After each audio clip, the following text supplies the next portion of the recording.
नमस्कार, women beyond thought की इस स्पेशल एडिशन में आप सभी का स्वागत है। मैं हूं सीकेन शेखर वाजपेयी। नारी शक्ति की एक ऐसी शख्सियत इस वक्त मेरे साथ है जिन्होंने आसमान में बुलंदियों को छूने का एक सपना लिया। नारी शक्ति की एक ऐसी शख्सियत इस वक्त मेरे साथ है जिन्होंने, ख़ास तौर पे मैं जिक्र करना चाहूँगा, इस देश के तमाम उन शख्सियतों के बेहद करीब खुद को रखने और देखने की एक ऐसी सपना देखी जिसके ज़रिए ना सिर्फ अपनी उड़ान भर सके बल्कि उनकी भी उड़ान आसानी से दे सके। इस वक्त मेरे साथ बातचीत करने के लिए प्रियंका नायडू डुडानी मैम खास तौर पे मेरे साथ जुड़ रही है। मैम, सबसे पहले आपका बहुत बहुत स्वागत। Thank you. Women beyond thought की इस मंच पे मैंने नहीं सोचा था कि आपसे मुलाकात हो जाएगी, लेकिन आज जब मैं आपसे मिला और आपकी जर्नी को देखा तो मुझे लगा कि विमेन बियॉन्ड थॉट के इस मंच पे एक आप ऐसी शख्सियत हैं जो ना सिर्फ लाखों महिलाओं के लिए प्रेरणा है बल्कि करोड़ों में कहूँ तो वो कम होगा। प्रियंका मैम, क्यों खुद को आसमानों के करीब ले जाने की आप एक उम्मीद जगाई? मैंने ये बचपन से, मेरे पापा बोलते थे कि तुम्हें पायलट बनना है, and from a very simple, एक छोटे से घर से एक चौल में रहने वाली थी मैं। इतना कभी लाइफ में सोचा नहीं था। मेरा बैकग्राउंड, मेरे सराउंडिंग्स ऐसे नहीं थे, पर पापा का सपना बचपन से था कि मैं पायलट बनूं। तो उसके बारे में रिसर्च किया, मैंने फाइंड आउट किया कैसे क्या करते हैं। उन्होंने पूरा गाइडेंस दिया मुझे, उनको पूरा प्रोसीजर पता था कैसे फ्लाई करते हैं, कौन से एग्ज़ाम्स देने पड़ेंगे, कितना पढ़ना पड़ेगा। तो मुझे कॉन्वेंट स्कूल में एडमिशन लिया। फैमिली कंडीशन इतनी अच्छी नहीं थी, एक बहुत ही सिंपल फैमिली से हूँ मैं। मेरे मॉम डैड ने बहुत ज़्यादा स्ट्रगल किया यहाँ तक पहुँचने के लिए, एंड तो स्लोली ऐसे प्रोसीजर हो गया। मैंने मेरा 10th दिया, 12th पास किया साइंस में, और उसके बाद फ्लाइंग के लिए गई मैं। लेकिन अगर मैं पूछूं कौन से एज में, कौन से क्लास में ये ख्याल आया कि मतलब आसमान की उड़ान उड़नी है? मैं 7th स्टैंडर्ड में थी, तभी 12-13 एज में। तब भी मेरे पापा बचपन से बोलते थे तुम बड़ी हो के पायलट। उन्होंने पूरा चार्ट प्लान किया था, ये साल में 12th कंप्लीट होगा, 1 ईयर फ्लाइंग के लिए लगेगा, ऐसे सब कुछ। तो मैंने इतना स्टार्टिंग में सीरियसली मुझे लगा कि मैं यहाँ से कैसे कर सकूँगी वो सब। पर 7th स्टैंडर्ड में जब मैं फ़्लाइंग के वीडियोस देखने लगी, बुक्स पढ़ने लगी, तो मुझे भी इंटरेस्ट आ रहा था थोड़ा। And flying as a pilot, as a girl बहुत रेयर रहता है, तो कुछ अलग करने का तब से सपना था मेरा। ग्रेट। सो अब मैं जानना चाहूँगा, ये तो एक ख्याल थे जब आपके जहन में आए, 7th स्टैंडर्ड यू सेड, लेकिन जन्म कहाँ हुआ, कहाँ से क्या कुछ पढ़ाई हुआ, मुंबई की कौन सी गलियों से अक्सर गुजरती थी, कौन सा वो आपका समाज था और वहाँ का माहौल क्या था? मेरा जन्म यहाँ पे प्रभा देवी में चौल में हुआ था, कौलेवाड़ी में। तो मेरा बैकग्राउंड वो प्रभा देवी के गलियों में से आना जाना, खेलना। बैकग्राउंड में सब मराठी फ्रेंड्स थे। उनका मतलब ज़्यादा से ज़्यादा उन लोग के लिए पढ़ाई करने के लिए पैसे नहीं होते थे, तो कुछ थोड़ा बहुत कर ले ऐसे था। पर मेरे सपने सबसे अलग थे, मेरे पेरेंट्स के, मेरे फैमिली के। तो वहाँ से शुरुआत हो गई। मैंने स्कूल, मेरा सिद्धिविनायक मंदिर के बाजू में कॉन्वेंट गर्ल्स हाई स्कूल में मेरा स्कूल किया। 10th मैंने 2009 में कंप्लीट किया, और उसके बाद 12th कीर्ति कॉलेज से साइंस में करना पड़ा मुझे। तो वो मैंने 12th 2011 में कंप्लीट होने के बाद मेरा जर्नी स्टार्ट हो गया फ़्लाइंग के लिए। तो उसके लिए अलग अलग एग्ज़ाम्स देने पड़ते हैं। मेडिकल एग्ज़ाम क्लियर की मैंने, उसके बाद एंट्रेंस एग्ज़ाम रहता है। तो एंट्रेंस एग्ज़ाम में 2-3 डिफरेंट सब्जेक्ट्स रहते हैं, मेट्रोलॉजी, नेविगेशन, रेगुलेशन। तो जब 100 स्टूडेंट्स बैठते हैं उसमें से 2-3 पास होते हैं वो एग्ज़ाम्स में। तो वो सब एंट्रेंस क्लियर करके मैंने मेरा फ़्लाइंग का ये चालू किया। ओके। सो अभी जब आपसे बात कर रहा था तो तकरीबन 2011 तक तो एक सामान्य स्टडी चली। 2012 से आपकी स्टडीज शुरू होती है, 13 में जाके कंप्लीट हो जाती है। 1 साल की मतलब स्टडीज़ ने ज़िंदगी को बदल दिया। 2012 में कहाँ पे ट्रेनिंग हुई आपकी, किस तरह की ट्रेनिंग हुई, उसके बारे में जानना चाहूँगा। मेरा ट्रेनिंग मतलब 12th के बाद DGCA के एग्ज़ाम्स रहते हैं, director general of civil aviation के एग्ज़ाम्स रहते हैं। तो वो पेपर्स क्लियर करने पड़ते हैं। तो स्टार्टिंग में वो पेपर्स क्लियर करने के लिए फ़ीस थोड़ी बहुत लगती है, तो वो करके मैंने पास किया। बट एक्चुअल फ्लाइंग के लिए बहुत पैसे लगते हैं, तो उसके लिए हमारा फाइनेंशियल कंडीशन भी अच्छा नहीं था। तो हम लोग ने घर मॉर्गेज रखा था हमारा, और वैसे लेके 30 to 40 लाख लोन लेना पड़ता है फ़्लाइंग के लिए। तो और स्कॉलरशिप नहीं रहता है एंड ऑल दैट। वैसे करके पहले मेरे डैड ने बोला था पेपर्स क्लियर करो, उसके बाद आपको फ़्लाइंग के लिए भेजेंगे। तो पेपर्स क्लियर के अच्छे मार्क्स मिले मुझे, 70 पासिंग रहता है उसका, और उसके बाद फ़्लाइंग के लिए गए। तो वो 1 ईयर का जर्नी रहता है। फ़्लाइंग 300 आवर्स फ़्लाइंग रहता है कमर्शियल पायलट लाइसेंस के लिए, और ग्राउंड पेपर्स क्लियर होने चाहिए, और डिफरेंट मेडिकल्स रहते हैं।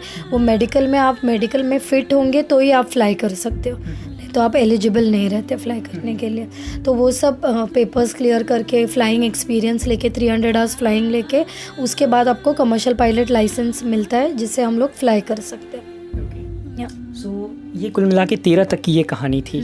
कहाँ पे ट्रेनिंग हुई? ट्रेनिंग मेरा डिफरेंट DGCA है, वो इंडियन ये है। मैंने गोंडिया में मेरा ये दिया था फ़्लाइंग, बारामती में फ़्लाइंग किया था, और US में गए थे, उधर थोड़ा फ़्लाइंग ट्रेनिंग हो गया था मेरा। सो अभी दिल्ली में भी कुछ टाइम आप रही ट्रेनिंग के दौरान? यस, दिल्ली में भी थी मैं। गुड़गांव में मैं रहती थी, वहाँ से जाके DGCA का मेन ऑफिस दिल्ली में है, तो उधर उनके पेपर्स देने पड़ते हैं, DGCA फ़्लाइंग स्कूल हमारा। तो वहाँ से अप्रूव हो जाएंगे तभी हम लोग को लाइसेंस और बाकी सब मिलता है। तो दिल्ली में मैं 7-8 मंथ्स थी, उधर मेरा ट्रेनिंग हो गया। ट्रेनिंग होने के बाद एग्ज़ाम्स क्लियर हो गए। आप तकरीबन 20 बच्चों के बीच एक थी, और तकरीबन 8 लड़कियों की संख्या थी। आपके ग्रुप से कितने ऐसे लोग हैं जो इस वक्त कंपनीज खोल रखी हैं? I will be the only one जिसका खुद का चार्टर कंपनी है। बाकी मेरे फ्रेंड्स हैं वो फ्लाई कर रहे हैं, एयरलाइंस के लिए फ़्लाई करते हैं। इंडिगो में है कोई एयर इंडिया में है, स्पाइस जेट में है, अलग अलग कंपनीज़ में है। एक मेरी फ्रेंड दुबई में फ़्लाई करती है, पर कंपनी मेरा अकेले का अभी वो बैच में तो ओके। अब मैं आपसे जानना चाहूँगा, 2013 तक आपकी ट्रेनिंग होती है, 13 से 14 काइंड ऑफ स्ट्रगल कह सकते हैं, लेकिन 17 तक की जो जर्नी थी, एक एसोसिएशन में आप फ्लाई कर रही थी। 17 तक की कहानी क्या थी? मैं फ़र्स्ट दिल्ली में थी। मेरा ट्रेनिंग होने के बाद मैं मिस्टर नवीन जिंदल के लिए काम करती थी। तो मैं वहाँ पे US के पायलट थे, कैप्टन डैन करके, उनके अंडर में ट्रेन हो रही थी। तो वो ट्रेनिंग मेरा 2 साल हो गया, उधर ही थी वो ट्रेनिंग दिल्ली में। तो हम लोग डिफरेंट लोकेशंस पे फ़्लाई करते थे, फ़्लाइंग एक्सपीरियंस गेन कर रही थी तभी मैं। तो Delhi, Bangalore, Dubai, Singapore, Malaysia, ऐसे डिफरेंट कंट्रीज़ में फ़्लाई करके फ़्लाइंग एक्सपीरियंस गेन किया मैंने।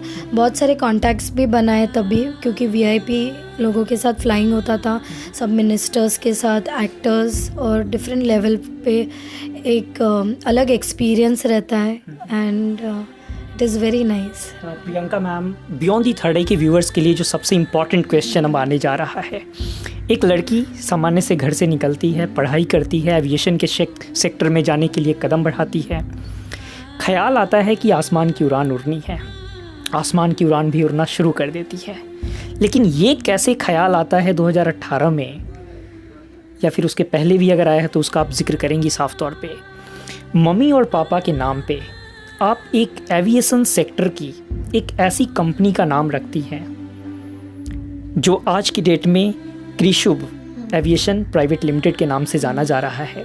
जिस एविएशन में या जिस फ़्लाइट में मैं ये कहूँ कि इस वक्त देश के वो तमाम शख्सियत अब कदम रख रहे हैं, एक लड़की कैसे सोच ली इतना? कैसे 2018 की वो जर्नी की शुरुआत होती है, तब जब अपनी कंपनीज़ के लिए आप आगे बढ़ती हैं? मैंने इतने साल में इतना एक्सपीरियंस गेन किया है, इतना नॉलेज, और अपने सेक्टर में बहुत कुछ मतलब पढ़ाई भी की। सिर्फ फ्लाइंग तक किया वैसे नहीं है, पर अंडरस्टैंड किया, स्टडी किया मैंने कैसे फ़्लाइट्स होती है। और उसके बाद मुझे चार्टर्स करके बीजेपी के इलेक्शन के टाइम पे फ़्लाइंग यूज़ होता है हमारा बहुत ज़्यादा। दिन में 4 से 5 सेक्टर करते थे हम लोग। वो एक्सपीरियंस गेन करके मैंने एक दिन, मुझे ऐसे ऑफ़र आ गया कि आप हमारे लिए चार्टर अरेंज कर सकते हैं क्या। तो मैंने just give it a try. ऐसे एक first starting Mumbai Ahmedabad flight की थी। तो वहाँ उसमें सुभाष देशमुख सर थे, कैबिनेट मिनिस्टर है वो। तो वो सब बहुत अच्छे से हो गया, पूरा हैंडल मैंने अकेले ने किया। एंड उसके बाद वो सर जब फ्लाई कर रहे थे तब उन्होंने एक सजेशन किया कि आप खुद का क्यों नहीं स्टार्ट करते हैं, आपने इतने अच्छे से हैंडल किया। और फर्स्ट टाइम ने ऐसे मैंने पूरे मंथ में कंटिन्यूस उनके फ़्लाइट्स किए। तो वैसे तो 1 मंथ के बाद मैंने सोचा कि मैं खुद क्यों ना स्टार्ट करूं। फ्लाइंग तो सब लोग करते हैं, पर एक टाइम के बाद as a woman getting married, शादी होता है हमारा एंड ऑल, तो उसके बाद थोड़ा flying is difficult. Her time fly तो नहीं कर सकते, तो कुछ अलग क्या करें हम, तो खुद का कंपनी स्टार्ट करेंगे एंड डिफरेंट एयरक्राफ्ट रह सकते हैं, अलग अलग एयरक्राफ्ट का स्टडी भी कर सकते हैं। वैसे करके मैंने, और कंपनी का नाम क्या रखे, तो मैंने सोचा कि मेरे मॉम डैड का नाम देंगे तो अच्छा रहेगा। तो it was a sudden thought keeping the name as Krishabh aviation. And 2017 में मैंने स्टार्ट किया एज अ प्रोप्राइटर। 1 ईयर बहुत अच्छे से चला, बहुत सारे डिफ़िकल्टीज़ भी थे, कंपटीशन था मार्केट में, बट वो फेस कर करके मैंने 2018 में अपना पूरा प्राइवेट लिमिटेड कंपनी सब परमिशंस एंड ये लेके स्टार्ट किया। जब कृषभ की जब शुरुआत हुई, किस तरह की लॉन्चिंग सेरेमनी थी, कैसे आपने पूरा जो इंतज़ाम किए थे इनॉग्रेशन के, वो कैसे थे? कृषभ की शुरुआत स्टार्टिंग में बहुत बड़ी रिस्क ले रही थी मैं, बट मैंने एक स्मॉल फैमिली फंक्शन हमारे एयरपोर्ट पे रखा था, सिर्फ मेरे फैमिली को इनवाइट किया था और कृषभ का स्टार्ट किया था। वो टाइम पे मेरे डिफरेंट मैम्स थे जिनका बहुत ज़्यादा एक्सपीरियंस था, निशा मैम एंड ऑल, उनका गाइडेंस लेके मैंने खुद का ये स्टार्ट किया था। वैसे कुछ ग्रैंड नहीं था तभी, पर एक शुरुआत की थी मैंने, खुद के पैरों पे ट्राई किया था, वो जिद थी मुझ में कि करना है, करके दिखाना है, ऐसे करके स्टार्ट हुआ था। ख़ास तौर पे मैं, हालांकि आपसे बातें करना मुझे लगता है कि मेरे व्यूअर्स के लिए बड़ा डिफ़िकल्ट होगा कि वो सारी बातें समझ पा रहे हैं नहीं, लेकिन पूरी कोशिश करेंगे कि जो हम बातचीत करें उनके जहन में एक एक बात घर कर जाए। प्रियंका मैम, अब मेरा सवाल आपसे होगा कि 2018 के बाद जब आपकी शुरुआत हुई, आपके सामने सबसे बड़ी चैलेंजेस क्या थी? क्या क्लाइंट मिल रहे थे? क्योंकि सबसे इम्पॉर्टेंट होता है क्लाइंट का मिलना, क्योंकि ये सारे वो लोग हैं जो वीआईपी क्लास के हैं, उनसे बातें करना, उनको कन्विंस करना बहुत मुश्किल होता है, क्योंकि एक नई स्टार्टअप है आपकी। उस समय क्या बड़ी चैलेंज थी? क्योंकि आपकी एक टीम मेंबर भी है, उनकी भी आपकी रिस्पॉन्सिबिलिटी है। एंटरप्रेन्योरशिप में तो खैर कदम रखना ही अपने आप में एक रिस्क की बात होती है। सबसे बड़ी चैलेंज क्या थी उस समय? सबसे बड़ा चैलेंज, पहली बात तो कंपनी स्टार्ट की है तो चार्टर्स तो मिलने चाहिए। स्टार्टिंग में अच्छी चल रही थी कंपनी, फिर मुझे थोड़ा टाइम स्ट्रगल भी था। स्ट्रगल एज इन मैं हर एक के इस पे जाके पीएस को मिलती थी, बाद में मेडिकल फ़्लाइट्स के लिए हॉस्पिटल्स में जाके उनसे बात करना, जिनके लिए मेडिकल रिक्वायरमेंट, अपने कंपनी को इंट्रोड्यूस करती थी दूसरे लोगों से, और ऐसे करके। और कंपटीशन है, बहुत सारे लोग चार्टर्स कर रहे, तो हम लोग को क्यों दे, देयर इज़ अ रीज़न, हम लोग को क्यों चार्टर मिलना चाहिए, हम कुछ उनसे अलग होने चाहिए। इसके लिए मेरा हमेशा कुछ ना कुछ अलग करने के लिए मैं कोशिश करती थी कि हम लोग हमारी सर्विस कैसे बेस्ट दे उनको, कि हमारे पास नेक्स्ट टाइम आए। तो स्ट्रगल ऐसे था कि फ़्लाइट्स इजीली तो नहीं मिलते, and to reach all these ministers not easy. तो मैं पीएस के थ्रू मेरे कॉन्टैक्ट्स देती थी, उनसे बात करती थी, एक्सप्लेन करती थी हमारे पास कौन से फ़्लीट्स अवेलेबल है, एयरक्राफ्ट अवेलेबल है, कैसे अरेंज करके दे सकते। एट द सेम टाइम जिनके एयरक्राफ्ट है उनसे भी बातें चल रही थी एक साइड पे, क्योंकि यहाँ पे इन्वेस्टमेंट करने के लिए मेरे पास तो पैसे नहीं थे कि मैं खुद का एयरक्राफ्ट लीज़ पे लेके करूँ कुछ भी। तो हम लोग को किसी जिनका एयरक्राफ्ट है उनसे लेके देना था, वैसे कर रही थी। तो डिफ़िकल्टीज़ बहुत आई, पर उनको ही मात करके मैं आगे बढ़ी। यहाँ पे एक सवाल उठता है कि कोई आसमान की उड़ान आपके कंधे पे कैसे उड़े? आपका कॉन्टैक्ट्स भी नहीं है, आप फर्स्ट टाइम मिनिस्टर से मिलने जा रही है, वो कैसे ईजिली कन्विंस हो जाते थे? बिकॉज़ मैंने कॉन्टैक्ट्स एज इन कई मिनिस्टर्स के साथ फ्लाई किया था पहले, और किन लोगों के साथ नहीं फ्लाई किया था, पर इंडस्ट्री में अच्छा नाम था मेरा, मतलब इतना एक्सपीरियंस था, इतने सालों का एक्सपीरियंस फ्लाई करने का था, उस पर ट्रस्ट करके मुझे चार्टर्स मिलते थे ऐसे। और अगर क्लाइंट का अगर जिक्र करूँ तो क्लाइंट जो मिनिस्टर्स आपके लिए कदम बढ़ाते थे कि वो कहते थे कि ठीक है मुझे आपकी सर्विसेज चाहिए, तो उस केस में वो क्या बड़े आसानी से कन्विंस हो जाते थे? नहीं, आसानी से तो कुछ नहीं मिलता है आजकल। तो मुझे मतलब उनके पीए से बात करना पड़ता था, उनको एक्सप्लेन करना पड़ता था। क्वेश्चंस क्या कुछ होते थे? Question why should we fly with you, what is different. हमारे सेफ्टी इज़ मेन, क्योंकि फ्लाई करते तब भी तो सेफ्टी इज़ आप कैसे आप मैनेज करते हैं. तो हमारे एयरक्राफ्ट हमेशा हर 3 मंथ्स में सर्विसिंग के लिए जाते हैं. हम लोग इंस्पेक्शन होता है फ्लाइंग के पहले सब कुछ. केटरिंग भी हम लोग का टच से मिलता था केटरिंग, तो सब वो मॉनिटर करते थे. हम लोग मॉनिटर करते हैं, सैनिटाइज रहता है पूरा एयरक्राफ्ट एंड ऑल. उनके सब हम लोग के पास सर्टिफिकेट्स एंड ऑल है. वो सब देखने के बाद फिर वो डिसाइड करते कि फ्लाई करेंगे कि नहीं करेंगे. तो बहुत सारे रूल्स एंड रेगुलेशंस है. और अगर मैं आपसे पूछूं, कोविड वाले टाइम भी जो है बिल्कुल देखें तो 2020 से शुरू होता है, इस बीच आपकी जर्नी चल रही होती है, तो किस तरह की सर्विसेज आप इस देश के लिए कंट्रीब्यूट की? 2020 कोविड के टाइम पे तो बाकी के फ़्लाइट्स तो बंद थे. हम लोग ने स्टार्ट किया था वो एयर एम्बुलेंस से हम लोग पेशेंट्स को लेके जाते थे. मतलब दूसरे हॉस्पिटल से ट्रांसफ़र करना हो तो डॉक्टर्स ऑन बोर्ड रहते थे, डॉक्टर्स, नर्स, ऐसे करके स्ट्रेचर पे पूरा इक्विपमेंट्स लेके हम लोग ने सीट्स निकाल के स्ट्रेचर लगाया था. और वैसे एयर एम्बुलेंस होते थे कोविड के. एक प्लेन में कितने सीट्स होते थे? 8 सीटर एयरक्राफ्ट है, 5 सीटर्स है, 10 सीटर्स है, डिफरेंट एयरक्राफ्ट है. पर एक B200 एयरक्राफ्ट है, उसके सीट्स निकाल के वो एयर एम्बुलेंस के लिए यूज़ किया जाता है ज़्यादा. जब से आपकी अपनी कंपनीज बनी, क्या आप भी पायलट के तौर पे उड़ान भरी?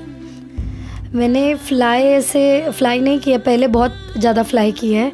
But as a owner of the हर एयरक्राफ्ट पे अलग स्पेसिफिकेशंस रहते हैं, अलग लाइसेंस रहते हैं. तो हमारे लिए अभी स्टार्ट किया है वो स्मॉल एयरक्राफ्ट्स है, तो उस पर अभी तक फ्लाई तो नहीं किया, पर ज़रूर एक दिन करना चाहूँगी. ग्रेट, अपनी कंपनीज़ की अपनी उड़ान. इसके बाद अब मैं आपसे जानना चाहूँगा, अभी आप जिक्र कर रही थी कि जो ब्राइड ग्रूम होते हैं या फिर जो नए शादी करते हैं, वो भी मतलब एक नए तरीके से अब मतलब इस आपके सर्विसेज का इस्तेमाल कर रहे हैं. क्या ये पूरा पैकेज है, इसके बारे में जानना चाहूँगा. अभी आजकल वेडिंग्स, डेस्टिनेशन वेडिंग्स हो रहे हैं, लैविश एंट्रीज हो रहे हैं ब्राइड और ग्रूम की. तो उनके लिए वो लोग एंटर करते हैं by helicopters. So bride and groom उन लोग का एक यूनिक एंट्री, कुछ अलग एंट्री ऑडियंस के लिए. इसलिए हमारे एयरक्राफ्ट यूज़ किए जाते हैं. हेलीपैड बनाते हैं हम लोकेशन पे, और वहाँ पे उन लोग का एंट्री होता है बाय हेलीकॉप्टर्स. तो अलग अलग हो रहे हैं. फ्लावर ड्रॉपिंग भी होता है, कभी कुछ इवेंट रहेगा तो ऊपर से फ्लावर ड्रॉपिंग करते हैं, ऐसे भी हो रहे हैं. All right. और इसके बाद अब मैं आपसे जानना चाहूँगा, अभी हाल ही में आपकी शादी हुई है, और हालांकि फ्रेंडशिप तो काफ़ी लंबे टाइम से थी आपके हस्बैंड की. इस सफ़र तक कैसे पहुँचे, कैसे शुरुआत हुई आपकी पर्सनल लाइफ के बारे में जानना चाहूँगा. पर्सनल लाइफ एज इन मैं 6 इयर्स हम लोग डेट कर रहे थे एक दूसरों को. एज अ फ्रेंड थे. मैं मेरे करियर में बिज़ी, वो डीजे है तो वो उनके करियर में बिज़ी थे. ट्रैवल दोनों का होता था तो मिलना भी नहीं हो रहा था, पर इवेंचुअली एक दूसरे के साथ थे. मुझे फ़्लाइट्स के लिए बहुत उनका सपोर्ट रहा. पेरेंट्स का तो था ही, पर उसके साथ मेरे सिस्टर और मेरे फियांसे तभी सपोर्ट कर रहे थे. और अभी 1 मंथ हो गया, शादी हो गया हमारा. एंड अभी भी वो मुझे, मतलब मैं शिफ्ट हो गया मुंबई से पूना, पर पुणे से फ़्लाइट करने के लिए जैसे मेरे फैमिली का सपोर्ट था वैसे मेरे इन लॉज़ का, मेरे मदर इन लॉ का. कभी कभी कैसे होता है शादी के बाद गर्ल्स के लिए नहीं होता है अपॉर्चुनिटी, बट वो बहुत फ्री है मेरी मॉम, एंड मुझे बहुत सपोर्ट कर रही है. तो इसलिए सब कंपनी एंड ऑल अच्छे चल रहे हैं. प्रियंका मैम, देखें तो जिस लाइफ को लेके प्रोफेशनली आप आगे बढ़ रही है, अपने आप में एक बहुत बड़ी चैलेंजिंग कह सकते हैं. इसके साथ पर्सनल लाइफ को भी मेंटेन करना बहुत मुश्किल है. आपकी कंपनीज़ की बात करूँ तो तकरीबन 10 स्टाफ इस वक्त हैं, जिसमें 5 लड़कियों की संख्या है. पूरे मुंबई का जिक्र करूँ तो तकरीबन 20 कंपनीज़ है जो आपके सामने हैं, जिस रेस में आपको आगे निकलना है. क्या लग रहा है, कितना मुश्किल है दोनों को बैलेंस करना, पर्सनल लाइफ और इतनी चैलेंजिंग करियर? मुश्किल तो सब मुश्किल काम रहता है, पर उसमें से हम कैसे वे निकालते हैं वो इम्पॉर्टेंट है लाइफ में. और कैसे मुझे, मतलब मुंबई से पूना शिफ्ट हो गई, और अभी मुझे एक कंपटीशन है, मुंबई का ही नहीं, मुंबई पूना 2 कंपटीशन फेस करके आगे जाना है. तो ऑब्स्टिकल्स तो बहुत ज़्यादा है. बहुत सारे कॉम्पिटिशन्स, मतलब हम अगर दे रहे हैं एयरक्राफ्ट उससे कम रेट में देने वाले हैं, but service is what matters. और मैं बोलती हूँ मेरे सर्विस के वजह से मैं आगे जाऊँगी, ऐसे मैं सोच रही हूँ. लेकिन जब आप, अगर जो भी व्यूअर, ख़ास तौर पे जो आपके क्लाइंट आने वाले टाइम में होंगे, ख़ास तौर पे मैं मिनिस्टर का जिक्र करना चाहूँगा, क्या मैसेज आपकी सबसे इम्पॉर्टेंट है आपके क्लाइंट्स के लिए? हमारे क्लाइंट के लिए मैसेज देना चाहूँगी इज़ फर्स्ट थिंग, मुझे अभी तक जैसे सपोर्ट किया है as a girl, as a young girl, वैसे ही आगे सबका सपोर्ट तो मिलेगा तो मैं आगे जा सकती हूँ।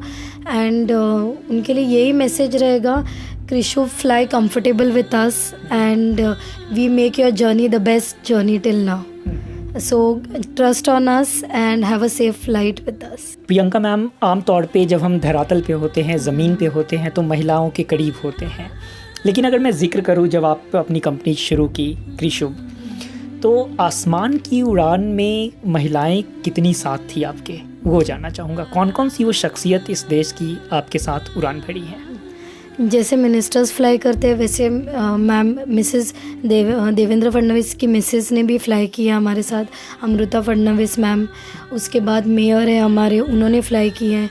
श्रीनिवासन सर हैं, वो कर्नाटक से है, उनके वाइफ ने भी हमारे साथ फ़्लाई किए हैं। अभी एक्टर्स में देखे जाएंगे तो आलिया भट्ट, करीना कपूर मैम, उन्होंने भी फ़्लाई किया हम लोग के साथ। तो जैसे मेल रिस्पॉन्स है वैसे फ़ीमेल रिस्पॉन्स भी, और वो बहुत प्राउड फील करते हैं as a woman to lead the company. Great. और प्रियंका मैम, एक चीज़ और मैं जानना चाहूँगा, जब आपकी फ़्लाइट आसमान में होती है, ज़मीन पे आने वाली होती है, लैंड करती है, किस तरह की अनाउंसमेंट वहाँ पे आपकी तरफ से दी जाती है? This is Priyanka Naidu speaking from the flight decks. We would like to inform you that we are flying from Mumbai to Delhi. Flying hour is 2 hours 30 minutes. We'll try to cover as much as we can because of the traffic, but we would like to welcome you on board and I hope you have a great time flying with us. Enjoy your flight and see you soon. Great. यकीनन मेरे viewers को ये बहुत पसंद आया होगा। और Priyanka ma'am, इसके बाद अब जो मैं बात करने वाला हूँ, ये तो आपकी करियर की बात हो गई, पूरी जर्नी हो गई जिसकी वजह से इस वक्त हम लोग बैठे हैं। प्रियंका मैम, जब आप महिलाओं को देखती हैं, इस देश की महिलाएं हालांकि एविएशन सेक्टर में तो बहुत हैं, लेकिन आपकी मुकाम पे पहुंचना भी एक अलग बात है। बहुत कम महिलाएं हैं जो आपके मुकाम पे हैं। ख़ास तौर पे मैं उन महिलाओं का जिक्र करना चाहूँगा जो एविएशन सेक्टर में नहीं हैं, जो कह सकते हैं कि भारत की एक बड़ी आबादी का हिस्सा है, जो कुछ करना चाहती है लेकिन वो कर नहीं पाती हैं। उनके लिए क्या संदेश आपका है? वुमेन के लिए बहुत सारे डिफ़िकल्टीज़ आते हैं, इजी तो कुछ नहीं है लाइफ में। एंड अगर कोई बोले कि मैं कुछ करना चाहती हूँ फैमिली में, मेन थिंग फैमिली का सपोर्ट होना चाहिए। एज अ वुमेन वो बोलेंगे आप पढ़ लिख के क्या करोगे, ज़्यादा से ज़्यादा आपको शादी करना है, पर ऐसे वे में नहीं लेना चाहिए। अगर अपनी ज़िद रहेगी, मतलब हम लोग ने ठान लिया अगर कुछ करना है, तो difficulties, nothing is impossible, means impossible is self is possible, I am possible. So बहुत सारे मतलब प्रॉब्लम्स फेस तो करने होंगे, पर हार नहीं माननी चाहिए, मुझे मैं ऐसे बोलना चाहूँगी। और अगर कुछ ठान लिया है तो उसमें मतलब मुझे बोलना है कि डिफ़िकल्टीज़ आएंगे, फैमिली इश्यूज़ रहेंगे, सब कुछ रहेंगे, पर करना है। अगर ज़िद रहेगी, हार्ड वर्क रहेगा और आपका विल पावर स्ट्रांग रहेंगे, तो आप कोशिश करके आपके मुकाम तक पहुंच सकते हो। तो गिव अप नहीं करें, कोई भी कुछ भी प्रॉब्लम आ जाए गिव अप नहीं करें। थोड़ी डिफ़िकल्टीज़ है, मोटिवेशनल वीडियोस मैं सुनती थी बीच में, या कुछ मेरे मॉम की डेथ हो गई थी तभी मैं बहुत डीमोटिवेट हो गई थी, पर मेरे मम्मी का एक ही था कि the show must go on, कुछ भी हो जाए शो मस्ट गो ऑन। ऐसे मैं इतना ही बोलना चाहूँगी कि कुछ भी प्रॉब्लम्स है उसको फेस करके आगे बढ़ना है। और आजकल सब सेक्टर्स में वुमेन लीड कर रहे हैं, तो वैसे ही आगे जाके सब कुछ करना है। प्रियंका मैम, आप अपनी मम्मा को अपनी जर्नी दिखाना चाहती थी। मैं जानना चाहता हूँ मम्मा आपकी कब तक साथ थी और कितना कुछ आप बताई थी? मेरी मॉम 2020 तक मेरे साथ थी। अभी कोविड के दौरान उनको अटैक आ गया, पर तब तक उनका इंग्लिश नहीं था। ऐसे स्मॉल टाउन में हम लोग, मतलब प्रभा देवी में रह के भी चौल में रहते थे, तो मम्मी का इंग्लिश अच्छा नहीं और ये नहीं, पर तो भी वो मेरे साथ काउंसलिंग के लिए, कि इधर एग्ज़ाम्स के लिए मेरे साथ आती थी, पूरा सपोर्ट करती थी। और आज जो कुछ भी है वो मेरे मॉम के वजह से मैं हूँ यहाँ पे, मॉम डैड की वजह से, और इतनी अच्छी कंपनी। पर आज जब मेरा सक्सेस नहीं बोल सकती हूँ, जब मैं ये इस पे हूँ, ये लेवल पे, वो देखने के लिए वो नहीं है आज मेरे साथ, तो वही बात का बुरा लगता है। पर ऑलवेज उसके ब्लेसिंग्स हैं मेरे साथ। लेकिन मम्मा का नाम जो है आज हर कोई ले रहा है आपके एविएशन के कंपनीज़ के साथ। सो प्रियंका मैम, इसके बाद अब मैं जानना चाहूँगा आपके फैमिली मेम्बर्स में कौन कौन लोग हैं और सब लोग कितना आपको सपोर्ट करते हैं, या सब लोगों की जॉब प्रोफाइल क्या कुछ है? मेरे फादर हैं, माय यंगर सिस्टर एंड मेरी मॉम थी, और मेरे फादर सल्फ़र सप्लाई करते थे शुगर फैक्ट्रीज़ में।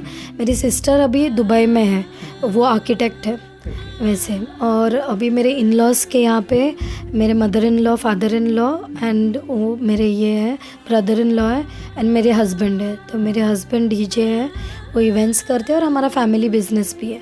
वैसे मेरे फैमिली के साइड से मेरे अंकल आंटी सबका सपोर्ट मिला है। बचपन से मैं वहाँ पे रहती थी, तो कॉन्वेंट स्कूल से पढ़ाई करना, वहाँ से ही सब कुछ शुरुआत मेरी वहाँ से हुई थी। तो अंकल आंटी सबका सपोर्ट भी बहुत ज़्यादा है फैमिली में। और इसके बाद अब मैं आपसे जानना चाहूँगा, विमेन बियॉन्ड थॉट पे जब इस वक्त हम लोग बातचीत कर रहे हैं, ख़ास तौर पे एक महिलाओं का प्लेटफॉर्म है। जिस चेयर पे आप बैठी हैं वहाँ पे सिर्फ महिलाएं बैठ सकती हैं, लेकिन एज अ फाउंडर मैं खुद इस चेयर पे बैठा हूँ। इस प्लेटफॉर्म पे बैठना, महिलाओं के लिए संदेश को लेकर बातें करना कितना इम्पॉर्टेंट मानती है? It is very very important to sit and talk. अगर हम बात करेंगे, हमारे वीडियो से कोई घर में बैठा है, देख रहा है, मोटिवेट हो रहा है, आपका बहुत अच्छा स्टेप आपने लिया है। कि आजकल मतलब पहले तो लेडीज़ के लिए इतने नहीं थॉट्स कोई लेता था, specially investing so much of time, giving time, taking interviews, travelling so much, it is not that easy. You are doing a very good job by doing this, going ahead and reaching in every house.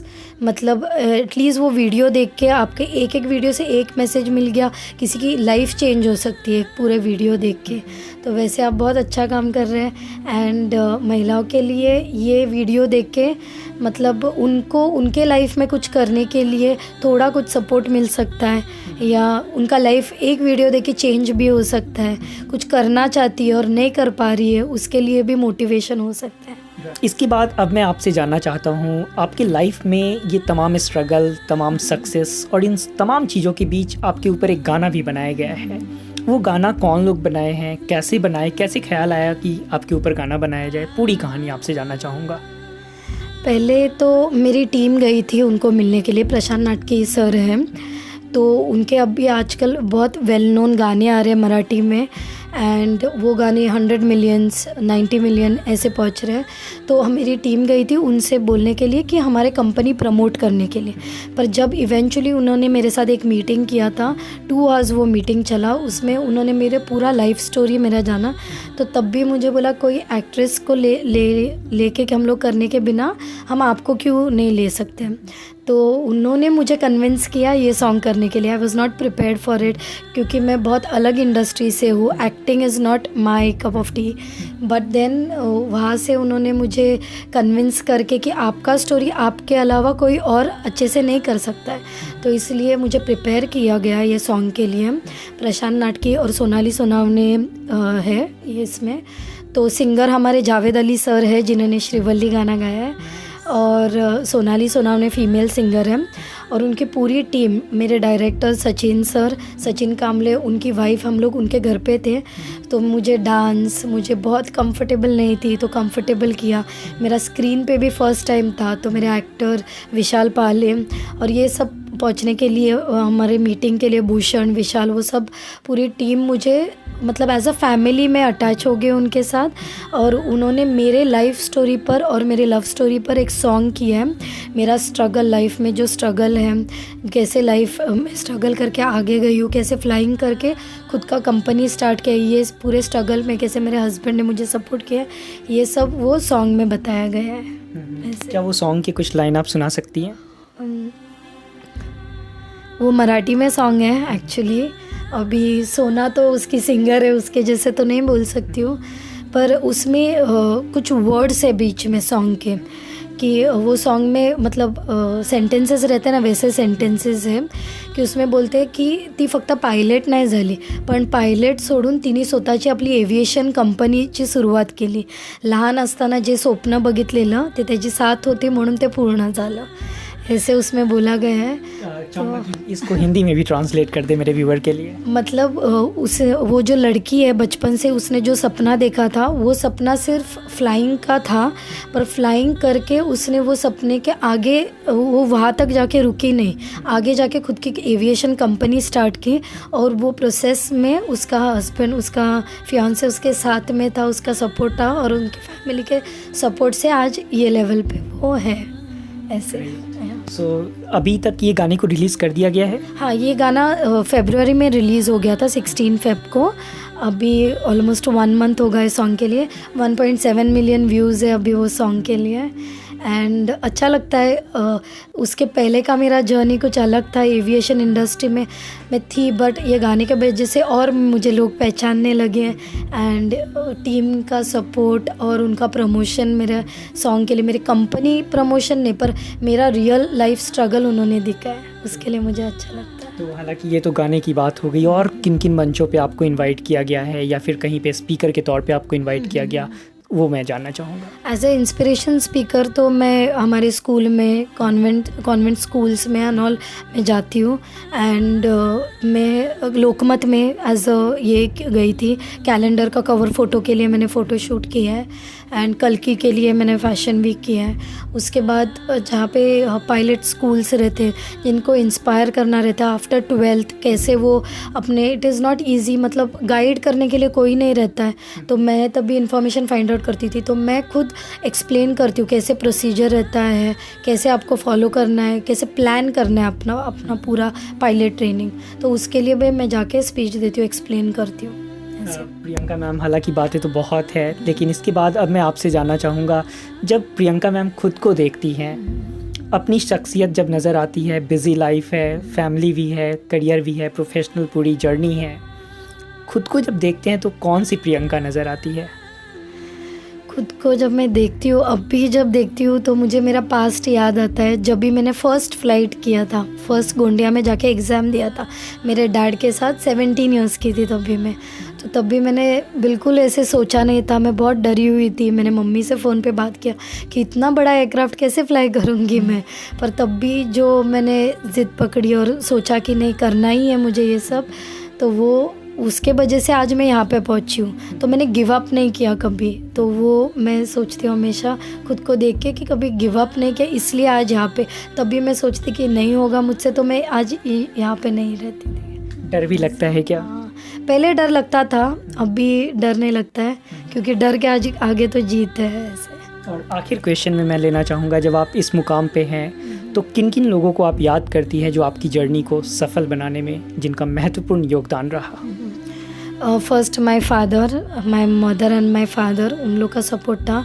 मेरे uncle aunty Manish और मिलन, उनका भी बहुत ज़्यादा support था। पर at the same time मुझे Devendra Fadnavis sir, उनके साथ मैं जब फ्लाई करती थी तो बहुत सारे सीखने मिलता था मुझे उनसे, ऐसे फ़्लाइट करते time. And as a role model मैं ज्योति आंटी, ज्योति सातपुते, उनको एज अ रोल मॉडल देखती हूँ। एंड उन्होंने भी ज़ीरो से कैसे आगे बढ़े और कैसे उनका ये किया, तो हमेशा उनको आगे रख के मैं ये करती हूँ जो कुछ भी। प्रियंका मैम, आपकी बातें बहुत इंस्पायरिंग लगी। हालांकि मैं तो और बातचीत करना चाहता हूँ, लेकिन डेफिनेटली आगे जब कभी भी मुझे मौका मिलेगा मैं ज़रूर आपसे जुड़ता रहूँगा। विमेन बियॉन्ड थॉट के इस प्लेटफॉर्म के लिए आप खास तौर पे समय निकाली, इसके लिए बहुत बहुत शुक्रिया। Thank you so much.